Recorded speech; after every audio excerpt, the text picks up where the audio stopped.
Eu quero, antes de ler o artigo de hoje, eu quero, inicialmente, irmãos, ler alguns versículos da Palavra de Deus. É claro que no decorrer do ensino, estarei lendo mais alguns outros textos, mas eu queria começar lendo alguns textos aqui bem básicos, não é? O primeiro texto é o texto de Romanos, capítulo 12. Romanos 12, versículo 11 mesmo. Eu quero ler do verso 9 em diante para a gente entender um pouquinho o contexto aqui, né? Do 9 até o 14. Mas a ênfase é no verso 11. Diz bem assim: o amor seja sem hipocrisia. Detestai o mal, apegando-vos ao bem. Amai-vos cordialmente uns aos outros com amor fraternal, preferindo-vos em honra uns aos outros. No zelo, não sejais remissos, sede fervorosos de espírito servindo ao Senhor. Regozijai-vos na esperança, sede pacientes na tribulação, na oração, perseverantes. Compartilhai as necessidades dos santos, praticai a hospitalidade. Abençoai os que vos perseguem, abençoai e não amaldiçoeis. O versículo de ênfase aqui é o verso 11. No zelo, não sejais remissos, não é? Sede fervorosos de espírito, servindo ao Senhor. O outro texto é o texto de 1 Coríntios, capítulo 14. 1 Coríntios, capítulo 14, verso 33 e também o verso 40. 1 Coríntios, capítulo 14, versículo 33 e depois o versículo 40. Diz bem assim. Versículo 33. Diz bem assim: porque Deus não é Deus de confusão, e sim de paz, como em todas as igrejas dos santos. Deus não é Deus de confusão, e sim de paz, como em todas as igrejas dos santos. E o último versículo do capítulo 14, 40, diz: tudo, porém, seja feito com decência e ordem. Tudo, porém, seja feito com decência e ordem. Há ainda um outro texto de Colossenses, um pouquinho mais à frente. Depois a gente vai dar um cavalo de pau e voltar lá para o Antigo Testamento, viu? Colossenses 3, versículo 23. Colossenses 3, versículo 23. Bem assim: tudo quanto fizerdes, fazei-o de todo o coração, como para o Senhor, e não para homens. E então, agora, esse breque, né, e cavalo de pau, vamos lá para o Antigo Testamento. Primeiro livro de Crônicas, capítulo 6 e verso 32. Né? Primeiro livro das Crônicas, capítulo 6 e verso 32. Vamos ler do versículo 31 e 32. Bem assim: são estes os que Davi constituiu para dirigir o canto na casa do Senhor, depois que a arca teve repouso. Ministravam diante do tabernáculo da tenda da congregação com cânticos, até que Salomão edificou a casa do Senhor em Jerusalém, e exercitavam o seu ministério segundo a ordem prescrita. Até aqui, meus irmãos. Por enquanto é o suficiente para nós. Agora sim eu quero ler o artigo 32 da nossa confissão. Artigo 32 da confissão belga, que fala sobre a ordem e a disciplina na igreja, não é? A ordem e a disciplina da igreja. Diz bem assim: cremos que, embora seja útil e bom para aqueles que governam a igreja estabelecer certa ordem para manter o corpo da igreja, eles devem sempre se guardar para não se desviarem daquilo que o nosso único mestre, Cristo, nos ordenou. Por isso, rejeitamos todas as invenções e leis humanas introduzidas no culto a Deus, que de algum modo obrigue e force a consciência. Só aceitamos aquilo que é apropriado para preservar e promover a harmonia e unidade e para manter tudo em obediência a Deus.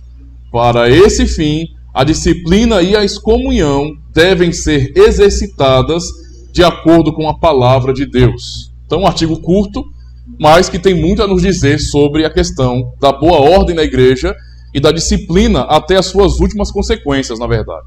Não é? Só para pensarmos bem sobre o assunto do artigo 32, este artigo trata do valor e da unidade, não é, das boas regras, da ética da vida cristã e também da ética da igreja, não é?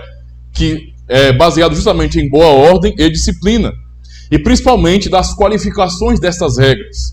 Os oficiais devem governar a igreja, nós temos aprendido isso já em praticamente 3 aulas, compreendendo, não é, a questão da ordem na igreja, dos ofícios na igreja, como dons de Deus para organizar a igreja, e esses oficiais eleitos, não é, pela própria igreja, como reconhecendo eles, sendo pessoas chamadas por Deus, eles exercem governo na igreja. Esse é o ponto. E esse governo, ele é particionado, não é? É um governo plural. Não um homem só governa, mas vários homens escolhidos pela igreja estão exercendo tal governo, que é o governo de Cristo.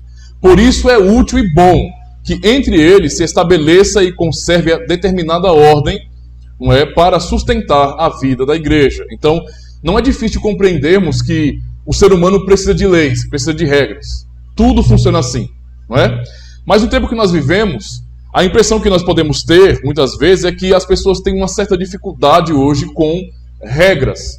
Me parece que na nossa geração, regras são coisas abusivas e chatas e autoritárias e não tem tanto fundamento, não é? E isso é tão claro que é refletido, por exemplo, nos lares, né? Você tem o exemplo dos lares mundanos, por exemplo, os pais não dão regras para os seus filhos, deixam eles crescerem livres, né? Como cavalos no campo, livres, não é? Eles não aprendem muitas vezes o que é disciplina e muitos se privam de fazê-lo realmente.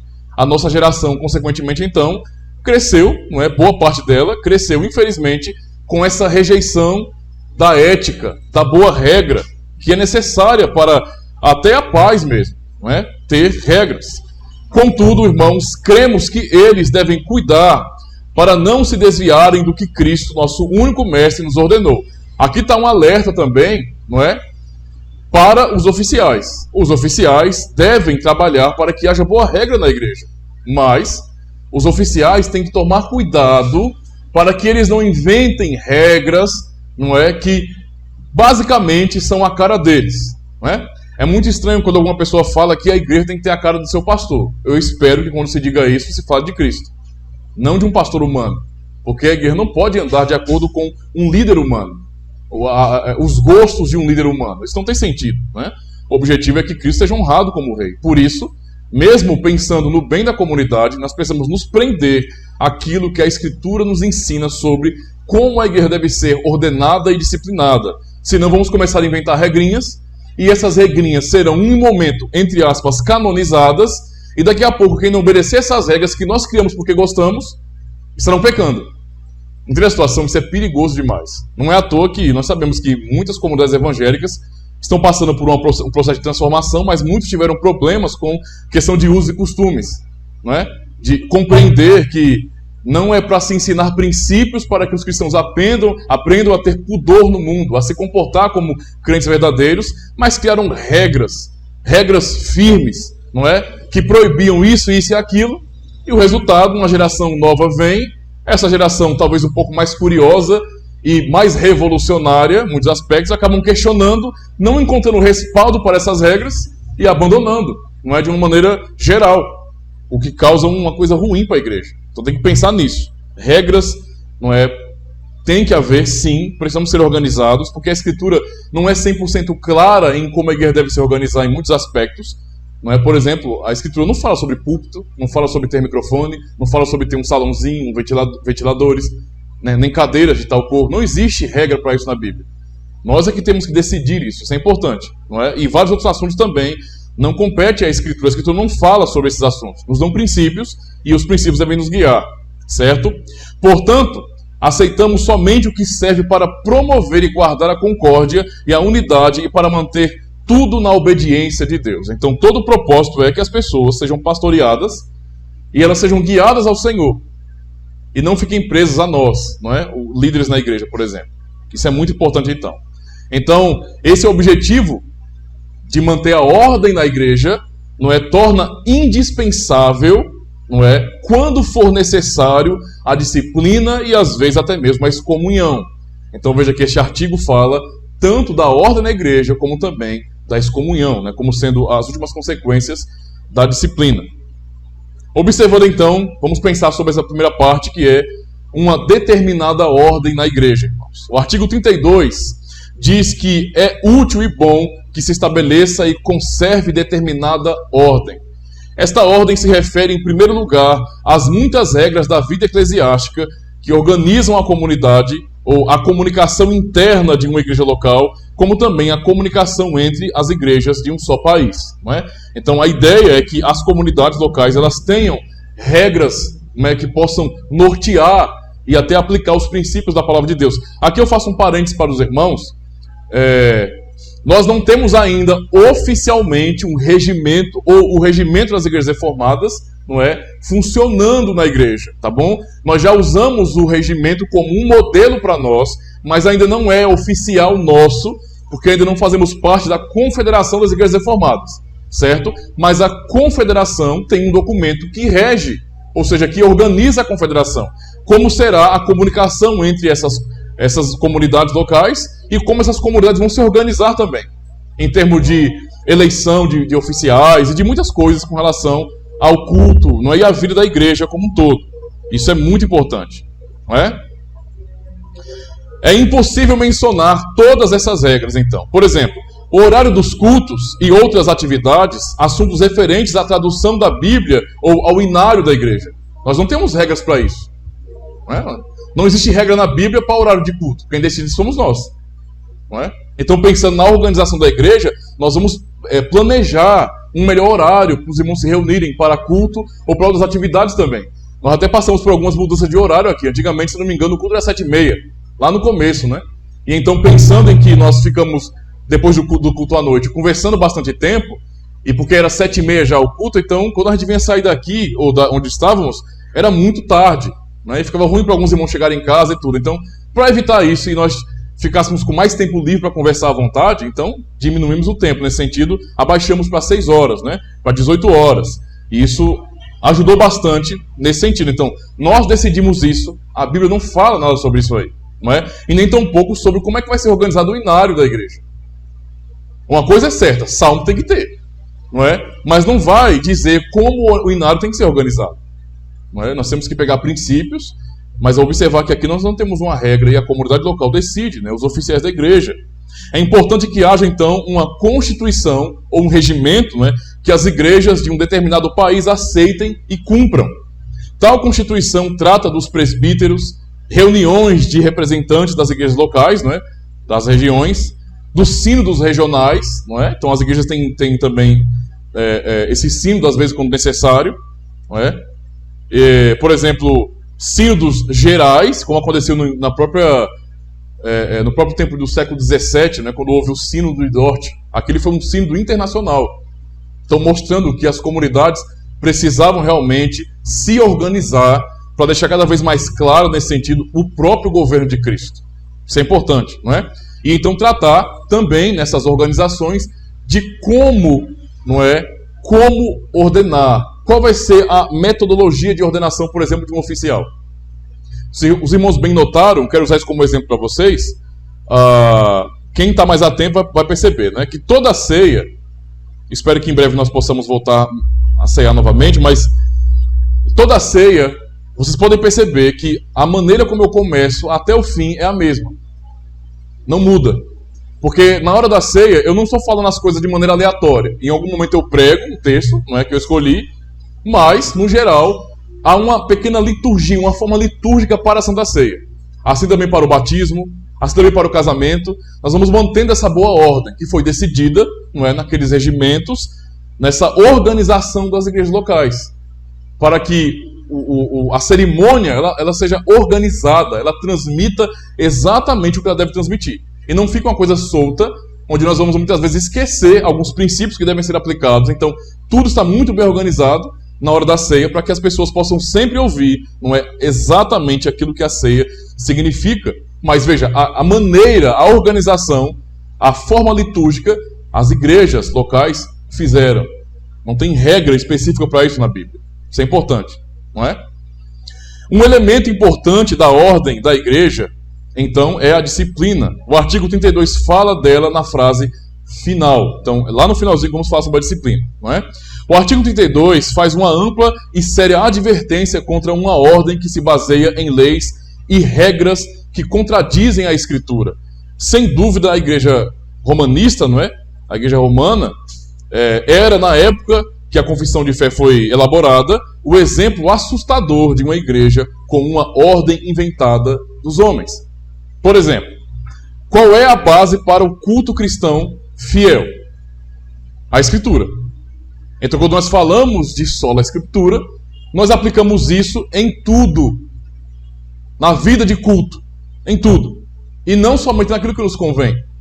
Os romanistas, naquele período, eles não se baseavam na Bíblia, na Escritura, para organizar, por exemplo, aquilo que eles chamam de missa. Não essa era a premissa deles. A premissa era, eles vão elaborar uma maneira de adorar a Deus e chamar aquilo de culto verdadeiro, ou de missa. Mas não estavam preocupados com a própria Escritura. Veja, temos que compreender uma coisa, irmãos. Quando a Escritura não fala sobre determinadas regras, a igreja, na necessidade de se organizar e de honrar a Cristo, ela vai pensar como fazer isso, em como fazer isso. Mas uma vez que a Escritura Sagrada nos deixa claro, não é, algum assunto específico, nós devemos obedecê-lo. Nós não temos mais liberdade para poder dizer como é que vai ser. Mesmo que a intenção seja boa. Né? A intenção é boa, nós queremos fazer o melhor. Ok, mas a Escritura, se ela já diz alguma coisa sobre aquilo, tem que ser feito como a Escritura diz. Isso é um ponto muito importante. E eles então eram um exemplo terrível, não é, de invenções humanas para regras. Não é? Quem foi que inventou aquele monte de coisinha que nós vemos lá? Não é? Por exemplo, quando se fala de batismo, por que no batismo que eles realizam você tem tantas coisas a mais? Né? Você tem a água, mas coloca algum tipo de óleo, não é? Algumas misturas ali para perfumar. Assim, é uma coisa que não tem sentido. Quem foi que disse para fazer aquilo? Da onde veio essa prática? Você não tem uma base bíblica para isso. Não é? As pessoas deliberadamente escolhem fazer aquilo e transformam em uma tradição e basicamente se você não fizer, está pecando. É estranho isso aí. Muito estranho. Não é? A questão da organização hierárquica, por exemplo. Quem foi que instituiu isso? Cristo não instituiu hierarquia na igreja. Ele é o único cabeça da igreja. Em relação a estes males, não é, da Igreja Católica Romana, os anabatistas, mais uma vez, né, a gente sempre está comentando sobre os anabatistas no estudo da Confissão Belga. Por quê? Porque eles eram realmente perturbadores naquele período. Né? Os anabatistas achavam que nenhuma regra ou ordem era necessária. Enquanto os romanistas, eles criavam muitas regras, não é? Muitas regras, os anabatistas, em contraposição a eles, foram para o outro radical, para o outro extremo. E então disseram que, na verdade, nenhuma regra é necessária. Você não precisa nem de regra para organizar a igreja e nem tampouco de disciplina, nem nada. Basicamente, era um negócio meio solto. Você não tinha uma base, um princípio, não é? Uma identidade clara, porque não havia organização. Isto lhes parecia o melhor para a igreja naquele período. Esta atitude irracional sempre volta à história da igreja. Depois de terem lutado contra uma ordem ou constituição errada ou abusiva, não é? Alguns nem querem mais saber de ordem nenhuma.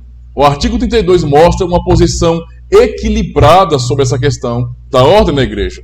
Embora aponte os perigos, fazendo uma série de advertências, o artigo confessa que é útil e bom que entre os oficiais da igreja se estabeleça e conserve determinada ordem. Então é muito importante compreender, meus irmãos, que tem que haver ordem, mas tem que haver equilíbrio nessas ordens, nesses princípios. Porque a Escritura deve reger a vida da igreja. E às vezes, alguns assuntos não são tratados na Escritura. Nós precisamos, pelos princípios da Escritura, não é, saber como aplicar isso à nossa realidade. Não é? Voltando à questão do púlpito. Por que usamos um púlpito? Ora, porque é cômodo, é uma questão prática. Eu poderia pregar sem púlpito. Isso aqui não é nada de santo. Não tem nada de importante demais aqui, em termos de espiritualidade. Não vai mudar nada. Entendeu a situação? Isso não vai transmitir nenhuma bênção e nem a autoridade do pastor estar nesse púlpito. O púlpito, na verdade, é uma invenção muito pertinente, muito apropriada.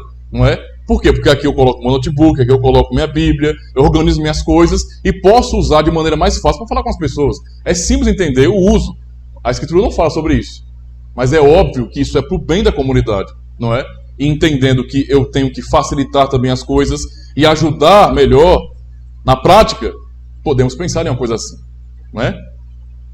A Escritura não manda a gente filmar nem fazer live. Não é? Tá baixo? Não tem. Isso não manda ter microfone. Entende? Não precisa. Não é? Não tem essa necessidade extrema. Mas tudo isso é um conjunto de tecnologias que nos ajudam, que facilitam a comunicação. Vamos usar. Ok? Continuando aqui. Por que uma ordem é boa e útil? É uma pergunta importante. Foi Calvino que disse: jamais acontecerá que todos os membros da igreja achem tudo bonito e bom. Calvino já admitia isso, né? Porque entenda, de repente algum membro da igreja não gosta em como a igreja é organizada. Isso pode acontecer. Calvino já estava admitindo isso, não é? Que não é correto compreender que porque a igreja é bem organizada, todos os membros vão concordar com aquilo. Alguns irmãos podem até se sentir um pouco incomodados, não é, com aquela ordem na igreja. E até confundir as coisas às vezes, pensando que, de repente, a boa ordem acaba aprisionando as pessoas. Ou a boa ordem, ou a disciplina, ou a excomunhão, quando for necessário, é uma coisa muito dura, não é? Isso não reflete o amor de Cristo. Isso pode acontecer. Mas a gente tem que realmente exortar para que as pessoas compreendam o que a palavra do Senhor ensina. Mas é certo compreender que nem tudo, não é, em termos de organização da igreja, as pessoas vão achar bom, vão achar bonito, não é? Porém, decisivo mesmo é que a própria Bíblia ensina que deve haver uma boa ordem. Todos os textos que nós lemos justamente ensinando isso, não é? Na igreja de Corinto, por exemplo, os membros não contavam uns com os outros. Isso é importante compreender, não é? Os coríntios tinham problemas de relacionamento muito sérios ali. Cada um vivia por conta própria. Lembre-se que eu estou pregando à noite aos Coríntios, né? Embora tentaram atrapalhar domingo último aí, mas eu estou pregando na carta aos Coríntios. Nós temos percebido que a igreja, ela estava muito dividida em termos de facção. Então os irmãos não se importavam uns com os outros. Isso não é certo.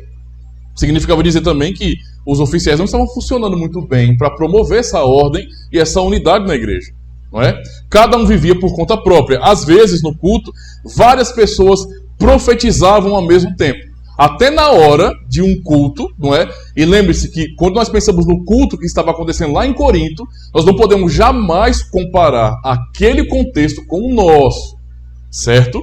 Nós temos que aprender a respeitar o contexto, não é, dos acontecimentos. Se eu vou pegar tudo que está na Bíblia e querer colocar para hoje, não é, para acontecer hoje, eu vou me frustrar, ou vou mentir para manter o que eu disse que vai acontecer, não é? Não é assim que funciona. Ou seja, em outras palavras, o mar vermelho não vai ficar se abrindo não, para a gente não. Só porque está escrito aqui, Deus não vai ficar repetindo essas coisas para a gente. Está testemunhado aqui para a nossa fé. Simples assim. Então essa questão de Corinto, por exemplo, quando nós vemos os dons se manifestando ali, gente falando em línguas, profetizando, não é? Isso não vai ficar se repetindo assim. Não é assim que funciona. O que acontece?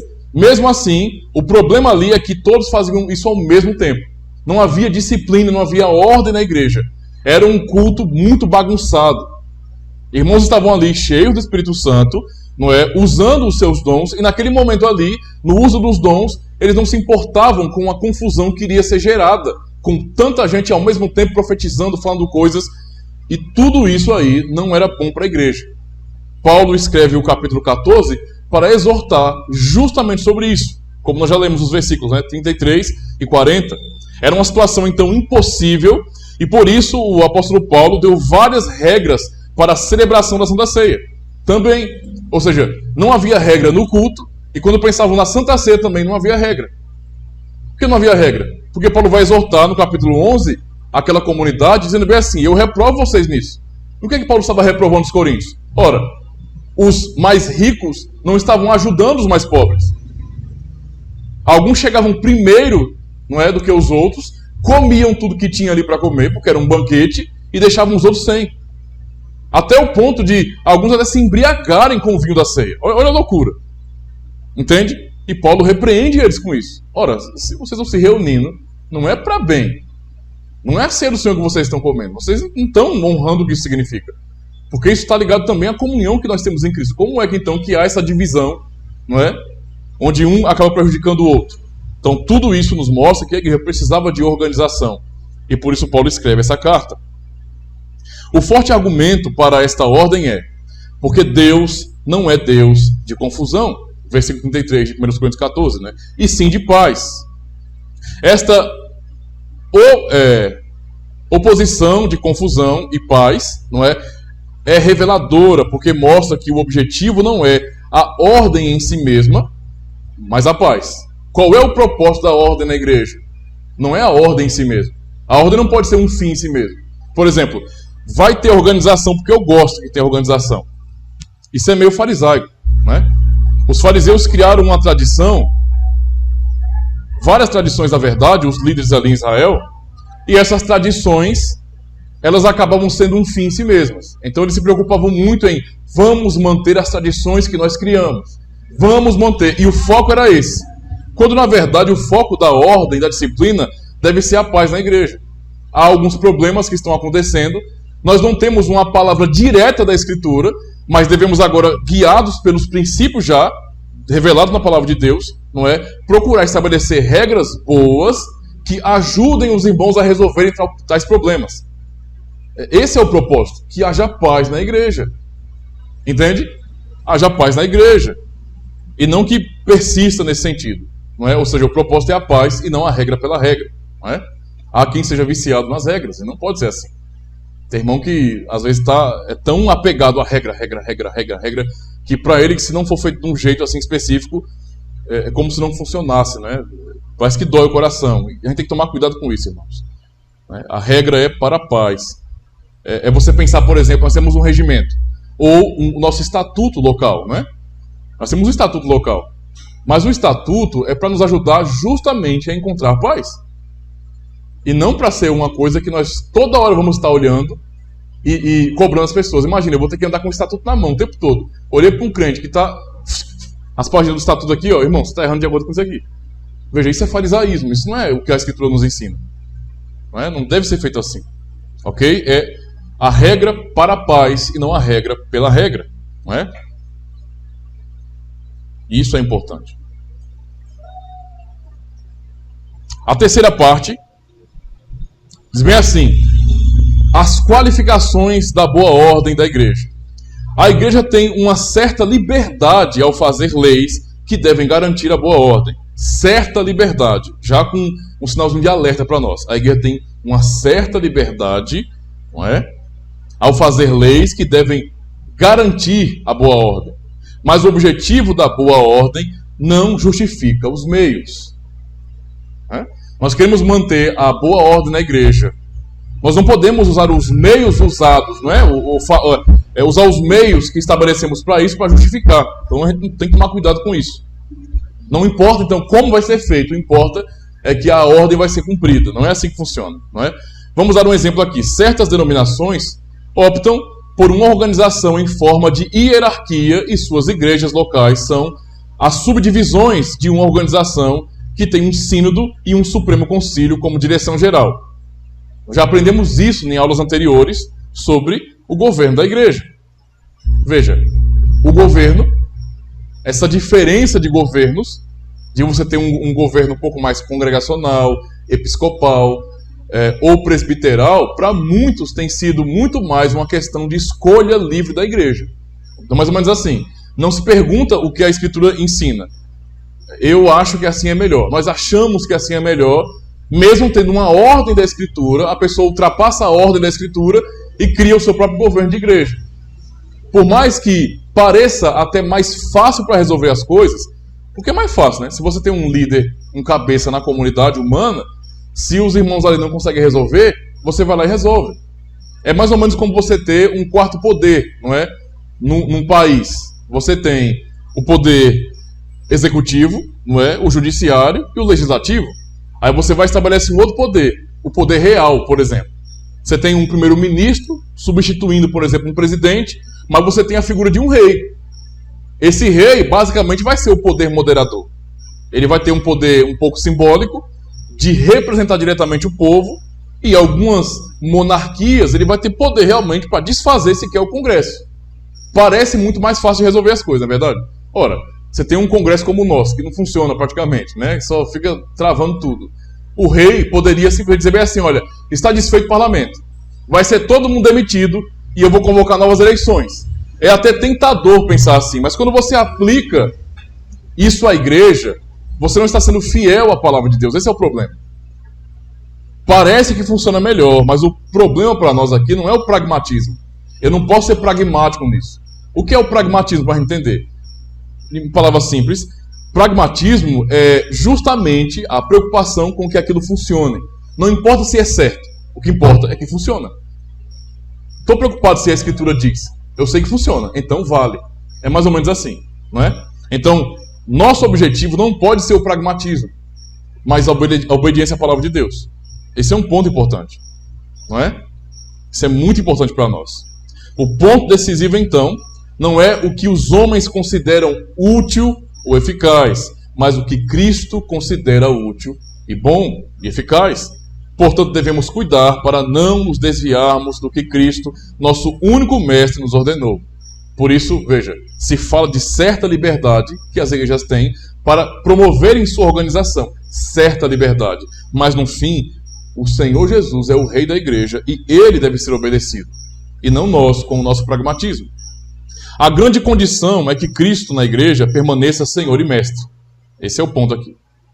No entanto, nem todas as regras na igreja podem ser deduzidas da Bíblia. Então, como já tinha dito antes, nem tudo nós conseguimos extrair da Escritura. Por exemplo, é bom realizar um culto no dia do Natal. Não é uma coisa ruim, é uma coisa boa. Mas a Bíblia não fala sobre isso. Entende a situação? Há algumas comunidades que convocam um culto no dia de Natal e algum outro dia festivo, redentivo, vamos dizer assim, histórico. Isso não é uma coisa ruim. Ok? Não é uma coisa ruim. Porque tem uma igreja ali que chega no dia do Natal, eles convocam um culto para isso. Misericórdia, esse povo é idoso. Nada a ver. Não há nada de ruim você fazer isso. A temática não é redentiva? Não fala sobre o nascimento de Cristo? Então, no fim, fala sobre um evento redentivo para a nossa vida. Eu posso aproveitar aquele momento, nós podemos aproveitar, convocar um culto e pregar o evangelho e falar sobre o que ele diz e significa, nesse sentido, em termos de cristianismo. Não há nada de errado nisso. Mas a Escritura não nos manda fazer isso. Então isso é importante. Nestes pontos pode até haver então diferença nas igrejas. De fato há. Não é? Então, há comunidades que fazem isso. Nós não fizemos isso ainda. Né? Acho que talvez no começo tentamos fazer alguma coisa assim, mas não deu muito certo. Não é? O ponto é, a gente tem que aprender a compreender essas coisas. Ver que nem tudo a gente consegue fazer em uma comunidade. Não dá. Não é?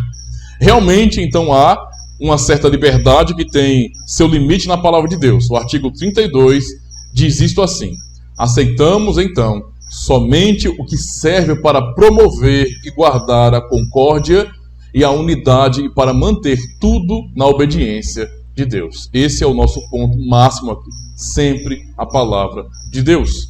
Portanto, há várias coisas que a igreja deve organizar, mas sobre as quais a Bíblia não dá uma regra ou uma orientação.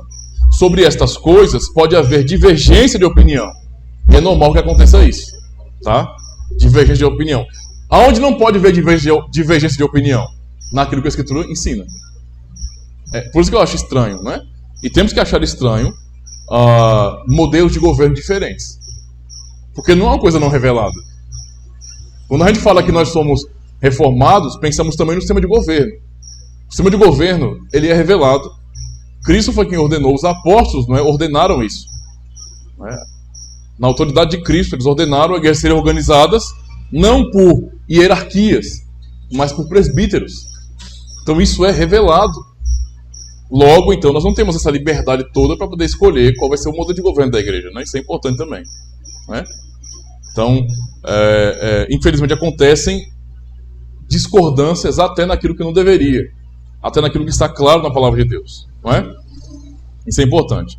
Agora sim, irmãos, eu falei sobre essa questão de algumas regras necessárias para a igreja. Por exemplo, citando mais uma vez o nosso estatuto. Não é? Em nosso estatuto, nós temos data de fundação, propósito, nós temos ali confessado que nós assumimos, não é, as três formas de unidade, o credo apostólico, os três credos ecumênicos, no caso. Ali nós assumimos algumas posturas, inclusive nós temos ali organizado, de uma maneira bem mais prática e objetiva, como aplicar, por exemplo, a disciplina. Não é? Ou seja, quem são os membros que estão passíveis de disciplina? Nós vamos aprender ali nosso estatuto, não é, que pessoas que não estão frequentando a igreja, que não estão sendo fiéis no sentido ao seu compromisso, elas têm que ser disciplinadas, não é? Falamos ali de excomunhão também, precisam ser retiradas da igreja. Falamos sobre os bens da igreja, como isso é organizado, não é? Falamos sobre o patrimônio da igreja, sobre as questões financeiras, sobre o conselho fiscal da igreja. Tudo isso é nosso estatuto. E tem que estar ali registrado. Por quê? Porque aquilo ali são regras que nós adotamos para a nossa paz. Né? Imagine que não tivesse aqui tesouraria, conselho fiscal, não tivesse nada nesse sentido, como é que ficaria o dinheiro na igreja? Vê a bagunça. A Bíblia fala sobre isso? Não. A Bíblia não manda fazer esse tipo de coisa, né? Mas manda ter ordem. E se tem ordem, não é que a igreja deve demonstrar, então é dever da igreja, a partir dos princípios da palavra de Deus, promover essa boa ordem. Não é? Então, quando acontece, por exemplo, de alguém fazer oferta na igreja, não é? Essa oferta ela é muito bem direcionada. Há irmãos que vão ali, vão assinar seu nome, vão contar o direito direitinho e vão ficar com eles que são responsáveis por isso. Isso não vai passar por minha mão primeiro, entende? Isso não existe. Quando você não tem esse tipo de organização, fica tudo muito solto, não é? O dinheiro entrou, ninguém sabe para onde viu, para onde foi, né? Ninguém viu, ninguém sabe para onde foi. E isso é um mau testemunho. A falta de organização torna-se um mau testemunho para a própria igreja, não é? Tem que haver clareza nesse sentido, ok? Os irmãos têm que saber aonde o dinheiro das ofertas tem sido investido, por exemplo. Então, na organização da tesouraria e pelo conselho fiscal eleito pela igreja para ajudar a tesouraria, os irmãos têm acesso, por exemplo, em como o dinheiro está sendo gasto. Né? Onde está sendo investido esse dinheiro? O terreno está sendo pago? Né? Como é que funciona isso? E até pedir coisas que estão precisando na igreja. Então, assim, tudo é muito bem organizado para isso, não é? Para que o nome do Senhor seja honrado também. Isso é muito importante, irmãos. Agora sim, eu quero finalizar a aula de hoje, né? Uma aula um pouco curta, porque o artigo realmente é curto, mas dando ênfase agora justamente à questão da excomunhão. Então, vimos a questão da organização da igreja, não é? Que é necessária, e agora partindo justamente para a disciplina. A última frase do artigo 32 trata da excomunhão, que faz parte da ordem da igreja e que é a última consequência da disciplina. O artigo 32 não diz muito sobre a excomunhão. Contudo, diz exatamente o necessário. Primeiro, a excomunhão tem como objetivo a unidade da igreja e a obediência a Deus. Isso é muito importante. Qual é o propósito da excomunhão? Eu sei que em boa parte, não é, das comunidades cristãs hoje, essa palavra dá medo. É uma coisa mais terrível do mundo. Excomunhão, misericórdia, quem faz isso é romanista. Isso não é coisa de protestante, de crente, né? de evangélico. Parece uma coisa muito estranha para muitas pessoas hoje, não é? Mas o artigo 32 vai nos mostrar que essa disciplina, até o ponto de chegar à excomunhão, faz parte dessa boa ordem da igreja. E sobre esta ordem diz o Senhor, não é? Em sua palavra, não é? Justamente isso, nós devemos realmente tomar uma atitude firme, muitas vezes, quando algum membro daquele corpo não é fiel, ele está em rebeldia contra o corpo. Isso é importante, irmãos. Quando se mantém a rebeldia, quando não se arrepende, quando não se aceita a palavra de Cristo, ou seja, se rejeita o seu governo, em algum momento aquele membro vai ser tirado, não é, daquele corpo. Isso é importante. Não é? O objetivo é justamente manter a unidade do corpo, conduzindo o pecador ao arrependimento. Então, coisas importantes para aprendermos sobre a excomunhão. Primeiro, a excomunhão não é uma invenção humana. Excomunhão não é uma invenção humana. Não é a metodologia de uma elite governante nas instituições religiosas, ou na igreja, para ser mais específico, né, porque o certo é esse, para expulsar quem não interessa para eles. Há alguns que erroneamente pensam assim. Há muitos supostos cristãos de internet que rejeitam congregar em uma comunidade comum, não é? Uma comunidade já bem estabelecida com sua liderança, porque eles acham que todo o sistema é corrupto. Todo o sistema é corrupto.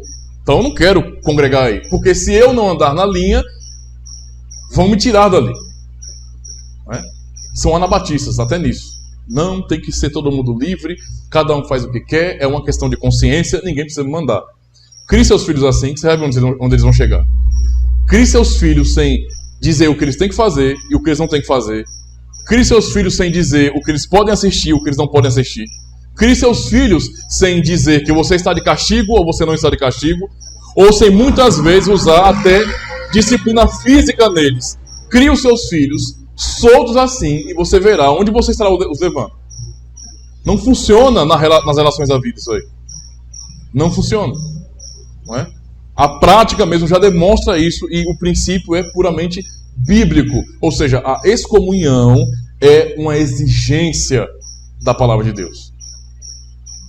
Ela não é uma questão, não é de conveniência. Eu não gosto daquele membro, vamos dar um jeitinho para tirar dali. Não é assim que funciona. Deus exige isso em sua palavra. Não é? 3. Ela deve ser feita conforme, então, a palavra de Deus. Quais são as razões para que alguém seja excomungado de uma comunidade? Não podem ser razões pessoais. Porque o pastor não gosta do fulano, aí eu vou ferrar com ele. Não pode ter essas razões pessoais. Entende? Olha mais ou menos o perigo. Se existe uma liderança suprema humana na igreja, isso vai acontecer com facilidade. Né? Imagina o que é alguém pisar no calo do pastor presidente. Misericórdia, esse cara está ferrado. Não é? Vai estar ferrado. Não, o ponto não é esse. O ponto é que isso deve ser feito conforme a palavra do Senhor. Outra, não se trata somente da última consequência da disciplina. Quando nós falamos da excomunhão, nós não falamos somente da excomunhão em si, mas de todo o processo, não é, até chegar à excomunhão, ou seja, todo o processo da disciplina. Porque o artigo 32 fala sobre a excomunhão com todas as suas consequências, não é? Ou seja, até no regimento que os homens estão estudando, né? Aqui, nós aprendemos sobre uma forma para realmente chegar ao ponto de excomungar, no caso, disciplinar alguém até a excomunhão. É um processo que não é rápido, é um processo demorado, onde há aconselhamento, visitas, admoestações, não é? E isso vai se intensificando ao passar do tempo. A gente começa realmente com aquela... A disciplina começa na própria comunidade, sem os oficiais, certo? Como é que a disciplina começa na comunidade? Com os irmãos. Com os irmãos mesmo. Não é necessário que os oficiais, eles intervenham em tudo. Os próprios irmãos, não é, podem já exercer a disciplina. Então, um irmão mais velho viu um mais jovem se portando de uma maneira indevida em algum ambiente, ou até no culto mesmo, ou até na... Esse irmão, ele tem autoridade para chegar lá e aconselhar essa pessoa. Isso é normal. Entende? Isso é normal. Numa comunidade cristã não pode haver esse... qual é a palavra que fugiu da minha mente agora? Exclusivismo, não é? Essa ideia de que eu sou eu, calango é o bicho, né? Ou seja, não me toca, a minha vida é minha, ninguém está se prometendo o que eu faço, no que eu deixo de fazer. Ora, se uma pessoa quer ver assim, não é? Pode dizer assim, você não pode dar opinião na minha vida, você não pode falar quando eu estou errado, então saia daqui, em nome de Jesus. Porque a igreja é uma comunidade. É o povo do Senhor ligado nele pelo Espírito Santo. Não tem como alguém querer ser cristão de fato, rejeitando a admoestação dos próprios santos. Nós nos ajudamos mutuamente. É assim que os dons operam na igreja. Entende? Então é uma bênção quando um irmão vê o outro errar e fala, meu irmão, você está errando, porque não é assim que a Escritura ensina. Isso é uma bênção. Veja, e começa por aí. Depois é quando a pessoa não consegue ouvir o conselho da própria comunidade, os oficiais são acionados. Então, veja, observando tudo isso, percebemos que é um processo lento, vagaroso, paciente, a fim de que aquele irmão ele possa ouvir muito conselho, muita aplicação da palavra e chegue ao arrependimento. Porque o objetivo é esse, não é? Isso é muito importante, então. Não se trata somente, então, da última consequência da disciplina, mas também de todo o processo, porque o artigo 26 fala justamente sobre isso. Fazemos algumas observações aqui sobre estes pontos. Então, vou observar aqui, irmãos. O objetivo da excomunhão é guardar a unidade e de manter tudo na obediência de Deus. Qual é o propósito da excomunhão? No final de tudo, é que Cristo como Rei seja glorificado. Cristo como Rei seja glorificado. Se nós, enquanto comunidade cristã, aceitarmos, como no caso de Corinto, né? Os coríntios estavam aceitando isso, que alguém viva deliberadamente contra o Senhor Jesus Cristo, não é? Em pecados graves e se mantenha desse jeito, rejeitando a palavra, rejeitando as admoestações e queira manter a sua posição firme no pecado, e a comunidade permitir isso, e os oficiais deixarem, então, o nome de Cristo como Rei não está sendo honrado. O homem está sendo honrado. Entende? E não a Deus. E isso é o ponto essencial. Cristo é o Rei e Ele ordenou excomungar quando alguém for rebelde de verdade. Não é? E, portanto, é a ordem do Senhor. E o objetivo é que Deus seja obedecido, seja honrado. Não é? Para aquele que está sendo excomungado, a excomunhão é a última tentativa de levá-lo àquela unidade e àquela obediência. O propósito agora para a vida do que está sendo excomungado é justamente que esse irmão acorde, porque você está sendo tirado do corpo de Cristo. Desperte dessa sua cegueira, desse seu sono. Paulo vai dizer em 1 Coríntios 5:5, não é?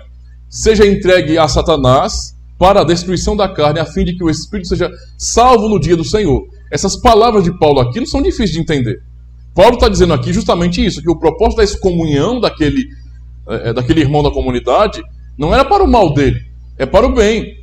Ou seja, era o desejo sincero, veja, ao mesmo tempo Cristo sendo glorificado, honrado na boa ordem da igreja, mas o desejo sincero de que aquele irmão, ele pudesse se arrepender, ele pudesse reconhecer que o lugar dele não é fora, mas na igreja. Então o propósito é salvar a vida daquele rebelde, não é? Que ele se arrependa. Nós temos aqui outro exemplo, Hebreus 12, verso 4 a 11, que diz bem assim, ouça com atenção. Ora, na vossa luta contra o pecado, ainda não tendes resistido até ao sangue, e estáis esquecidos da exortação que, como a filhos, discorre convosco. Filho meu, não menosprezes a correção que vem do Senhor, nem desmaies quando por ele é reprovado.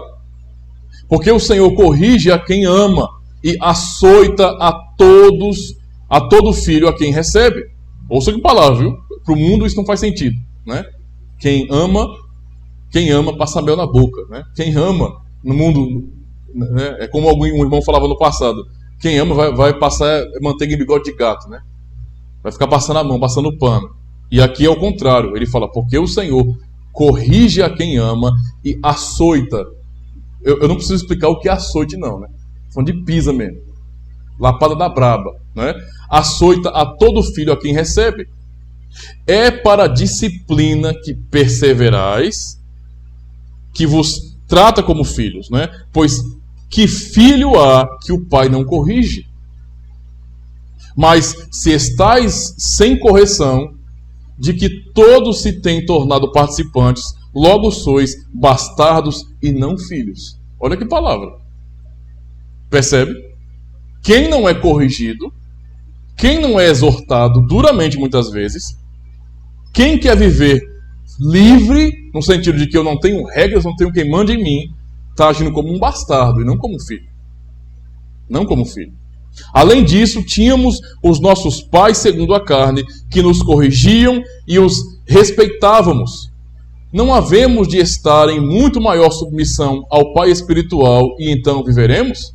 Olha que palavra maravilhosa, irmãos, não é? Sobre pessoas que dizem, nós honramos nossos pais. Muito bem, isso é uma bênção, né? Tem que ser assim. Mas dizem bem assim, não, eu sempre respeitei minha mãe, eu sempre respeitei meu pai. Mas por que não respeita Cristo? Por que tem essa facilidade de submissão no próprio contexto familiar, mas quando se fala da vida na igreja tem dificuldade? Como se fosse assim, em casa ou na minha família, em termos de pais, avós, tios, eu aprendi sempre a respeitá-los, a honrá-los. Mas aqui não tem pais meus, nem... Como assim? Entende? A submissão na igreja não é uma submissão a homens. O ponto é esse. Se a ordem vem de Cristo, vem de sua palavra, a submissão, a obediência é a Ele. Não é? Continuando, pois eles nos corrigiam por pouco tempo, segundo melhor lhes parecia. Deus, porém, nos disciplina para aproveitamento, a fim de sermos participantes da sua santidade. Toda disciplina com efeito no momento não parece ser motivo de alegria. Obviamente, né? Quando alguém está sendo... Ou seja, a própria Escritura diz isso, não é? Já mostra essa realidade. Quando alguém está sendo disciplinado, e fica o exemplo para os filhos, não é? Aquilo naquele momento da disciplina não vai ser uma coisa boa. Você não vai se alegrar levando um gato, né? Você não vai se alegrar quando seus pais ou quando, às vezes, os próprios líderes da igreja chamam a sua atenção. Irmão, você está errando. Naquele momento você vai se sentir um pouco mal. Isso é óbvio, mas ele continua dizendo bem assim. Deus... Cadê assim? Mas de tristeza, não é? Ele fala, ao depois, entretanto, produz fruto pacífico aos que têm sido por ela exercitados não é fruto de justiça. Ou seja, o que o Senhor ensina sobre a questão da disciplina aos seus filhos é que, embora doa naquele momento, o fruto disso será bom, será uma bênção para a vida daquela pessoa. Isso vale para o contexto familiar e vale também para a igreja. Então, quando alguém é chamado a atenção na igreja, é por amor. Isso é importante demais, irmãos. Não é? É por amor. Para a igreja que pratica a excomunhão, esta é a última tentativa de guardar a unidade e de manter a obediência. Porque o mal, sem a excomunhão, continua existindo. O que provoca a ira de Deus sobre toda a comunidade. Então, uma vez que se negue, não é, a disciplinar e às vezes até excomunhar o rebelde, se faz escolha pelo ser humano mau e pecador e não por Cristo, não é? Isso é um erro terrível. Num certo sentido, a excomunhão é também a última tentativa de salvar o nome do próprio Deus, não é? Pois uma igreja que nada faz contra pecadores dá motivo aos de fora para blasfemarem o nome de Deus. Entende? Então, se pessoas vivem na prática do pecado, não é? Imitando o mundo realmente, o que o mundo vai dizer da comunidade que aceita isso? Você acha que as pessoas vão dizer? Que é uma ilusão que as pessoas têm, né? Não, se aqui a gente deixar para lá, passar um pano de chamando de perdão, significa dizer que nós amamos mais. Não. Isso não é amor, não. Falta de disciplina nunca foi amor. Não é? Nunca. Na verdade, o que o mundo vai dizer é blasfêmias contra Deus. Vai zombar do nome do Senhor. Porque se os cristãos que dizem que Cristo é o Senhor não honram o senhorio de Cristo, por que eu vou honrar? Entende? Por que eu vou me preocupar em sequer levar em consideração Bíblia, Deus, igreja, se os que são chamados de cristãos não honram o nome que levam? Não é? Então não tem sentido. A excomunhão, então, é uma exigência, porque nós encontramos na Escritura, esse é o ponto, não é? Muitas vezes se diz que a excomunhão é muito dura e que ela atrapalha o Espírito Santo. Já ouviram uma coisa dessas? Não, eu tenho que deixar o camarada a vida todinha no pecado na igreja para o Espírito Santo fazer a obra nele. Ele ouve pregação após pregação, ele é visitado, ele é exortado, ele é chamado ao arrependimento, mas ele nunca se arrepende, ele nunca muda, ele continua ali mal o tempo todo e ainda dão ceia para ele, né? Ele fazendo a maldade, ele dizendo eu faço, e o cabo dando ceia para ele ainda. Né? Vamos deixar ali porque o Espírito Santo trabalha. É essa a desculpa que alguns querem dar, não é? Como assim, cara? Quem inspirou as palavras que dizem excomunguem foi o Espírito Santo. Em última análise, é o Espírito Santo que está mandando excomungar. Entende? É o Espírito Santo, por sua palavra, que está mandando excomungar. Não é? Também se diz aquele que pratica a excomunhão, não é? Que é a disciplina, no caso, não é? Supõe ser superior aos demais. Então, alguns que imaginam que quem é você para me excomungar? Né? Ou quem são esses oficiais para me excomungarem? Quem são vocês? Há quem tenha esse nível de arrogância. E ainda chame quem está executando a excomunhão de arrogantes. Não é? E esquecem que isso é a ordem de Cristo, não é uma invenção humana. Não é? Mas contra estas opiniões, dizemos que é necessário obedecer à Escritura. O apóstolo Paulo ficou indignado quando a igreja de Corinto deixou de praticar a excomunhão quando era necessário. Eu citei o capítulo 5, seja entregar a Satanás, não é? É nas cartas às 7 igrejas da Ásia também, não é? Que o próprio Cristo toca neste assunto. Em Apocalipse capítulo 2, a partir do capítulo 2 ele começa a falar sobre isso. Ele traz, nesse sentido, ameaças para as comunidades locais na Ásia Menor. Ou seja, se vocês não se arrependerem, se vocês não retrocederem do mal que vocês estão fazendo, se vocês não voltarem ao primeiro amor, eu tirarei vocês. Cristo diz isso às igrejas, não é? O chamando ao arrependimento e a retornarem ao primeiro amor. Não é? Então isso é muito importante, ou seja, essa comunhão, irmãos, como último processo de disciplina, é ordem do Senhor Jesus. Nós vemos aqui em 2 Tessalonicenses 3, 14 e 15, bem assim: caso alguém não preste obediência à nossa palavra dada por esta epístola, que vale para nós hoje, né? Notai-o. Então, olha o que Paulo está dizendo para a igreja ali, olha. Se vocês estão percebendo que tem um irmão que rejeita a Escritura, fica de olho. O que se faz hoje? Ah, não, o irmão tem uma opinião diferente. Isso não existe, não. Como assim o irmão tem uma opinião diferente? Que opinião é essa? Tem que tomar cuidado, né? A palavra de Deus é a verdade, não tem negócio de opinião diferente, né? Então, ele fala, caso alguém não preste obediência à nossa palavra dada por esta epístola, notai-o, nem vos associeis com ele. Olha o que o Paulo está dizendo aqui, ó. Não se associem com esse, não é? Para que fique envergonhado. Olha a ordem. É para ficar envergonhado mesmo, não é? Todavia, não o considereis por inimigo, mas adverti-o como irmão. Ou seja, não se associe, não viva nessa associação com ele, como se nada de errado ele estivesse fazendo. Não pode ser assim. Não é? Se não há disciplina, se não há correção, às vezes dura, o indivíduo vai aprender o mal que ele está fazendo? Não. Ele vai aprender que ele tem consequências do mal que ele está fazendo? É claro que não. Se uma pessoa vive no pecado e está ceando, ele vai aprender que o que ele está fazendo é errado? É claro que não. Qual é o exemplo que nós temos no nosso país, por exemplo? Não existe pena de morte no Brasil. As penas são brandas. Entendeu? Brandas. Os maiores psicopatas do mundo que estão aqui, não é, recebem no máximo 30 anos e por bom comportamento sai com bem menos do que isso. O que as pessoas vão aprender na prática? Que o crime aqui compensa. É isso que acontece. Né? Matar e roubar aqui no Brasil compensa, essa é a realidade. Por quê?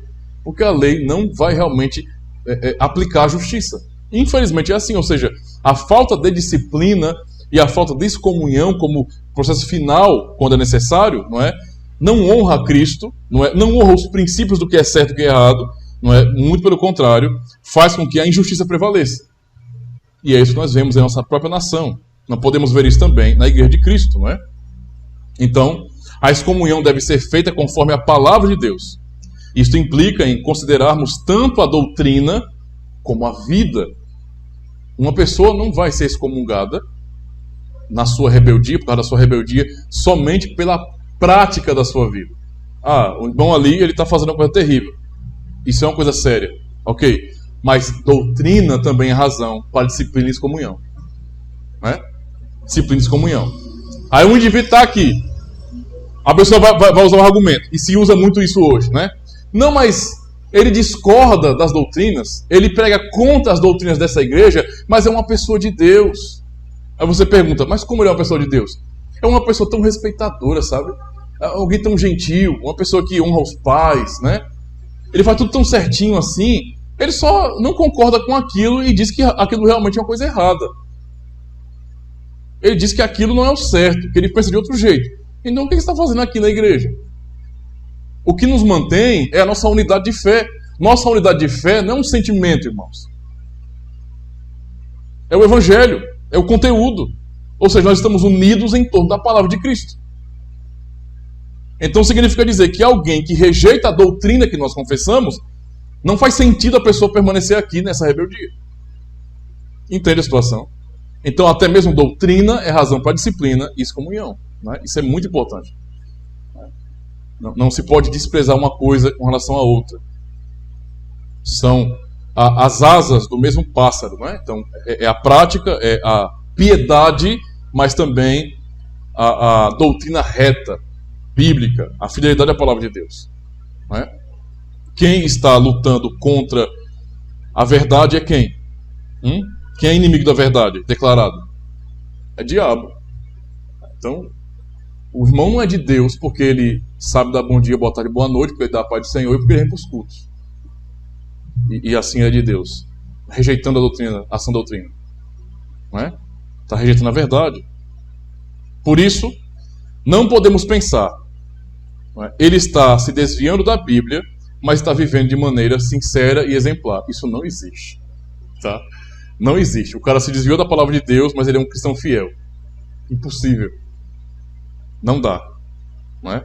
Pois a Escritura ensina que o desvio da doutrina cristã, não é, exige disciplina. E, em último caso, a excomunhão. Temos alguns exemplos disso. Romanos 16, verso 17 diz bem assim: rogo-vos, irmãos, que noteis bem aqueles que provocam divisões e escândalos, em desacordo com a doutrina que aprendeste. Afastai-vos deles. Olha a exortação de Paulo aqui na carta aos Romanos. Vou ler mais uma vez. Rogo-vos, irmãos, que noteis bem aqueles que provocam divisões e escândalos em desacordo com a doutrina. Ou seja, todo problema aqui não tem a ver com comportamento, com conduta. Todo problema abordado por Paulo tem a ver com doutrina. Membros da igreja que estão causando divisões e escandalizando os seus próprios irmãos, trazendo ideias super fantásticas, né, para causar dentro da igreja e fazer com que os membros vivam brigando por causa de doutrinas, igual acontecia em Corinto, né, brigando por causa de teoriazinhas, né, de teologia, e acabam rejeitando a sã doutrina. Ele fala para anotar essas pessoas e se afastar delas. Romanos 16, verso 17. Ele continua dizendo, para quem acha que doutrina não é uma coisa muito séria, ele vai dizer, Gálatas 1, verso 6 a 9, admira-me que estejais passando tão depressa daquele que vos chamou na graça de Cristo para outro evangelho, o qual não é outro, senão que há alguns que vos perturbam e querem perverter o evangelho de Cristo. Mas ainda que nós, ou mesmo um anjo vindo do céu, vos pregue evangelho que vá além do que vos temos pregado, seja anátema. Assim como já dissemos e agora repito, se alguém vos prega evangelho que vá além daquele que recebestes, seja anátema, seja amaldiçoado, receba a maldição divina. Ou seja, o negócio é sério. E ainda 1 Timóteo 1:20, ele diz bem assim, e dentre esses se contam Himeneu e Alexandre, dois nomes citados de pessoas que foram excomungadas, né? Os quais entreguei a Satanás para serem castigados, a fim de não mais blasfemarem. Mais dois exemplos de membros de igreja que foram excomungados por causa de quê? De doutrina. Então veja como isso é importante. Concluindo então, irmãos. A excomunhão deve ser feita conforme a palavra de Deus. Isto significa também que deve ser claro que se cometeu pecado contra Deus e não contra invenções humanas. Então, uma coisa é o indivíduo estar pecando de verdade, ou seja, é contra Deus que ele se levanta, porque está na sua palavra. E não contra uma regra não bíblica, ou seja, uma invenção humana. Entende? Não tem sentido alguém ser disciplinado ou excomungado, porque essa pessoa não aceita regras que não tem base na Escritura. Quando eu falo base, não segue o princípio e o objetivo da Escritura, que é promover a paz, que é promover a concórdia, não é? A união entre os irmãos. Ok? Não é assim, então. Para a disciplina e a excomunhão, é fundamental a palavra de Jesus. Em verdade vos digo que tudo o que ligares na terra terá sido ligado no céu. E tudo o que desligares na terra terá sido desligado no céu. Mateus 18, verso 18. Quer dizer, o limite que a igreja marca na terra deve ser o mesmo que Cristo marca no céu. É o que ele diz, e não o que nós dizemos, né? A igreja não pode ultrapassar o limite que Cristo marcou no seu ensino. Aqui são válidas as palavras, assim na terra como no céu. Infelizmente, a igreja muitas vezes ligou, não é, na terra o que Cristo não ligou no céu. Quando é que se faz isso? Quando se aceita que alguém que está vivendo em pecado sei. A comunidade está agindo em rebeldia contra Cristo, os oficiais, porque estão ligando na terra o que Cristo não ligou no céu. Entende? Mas o abuso, não é, da excomunhão não exclui o bom uso.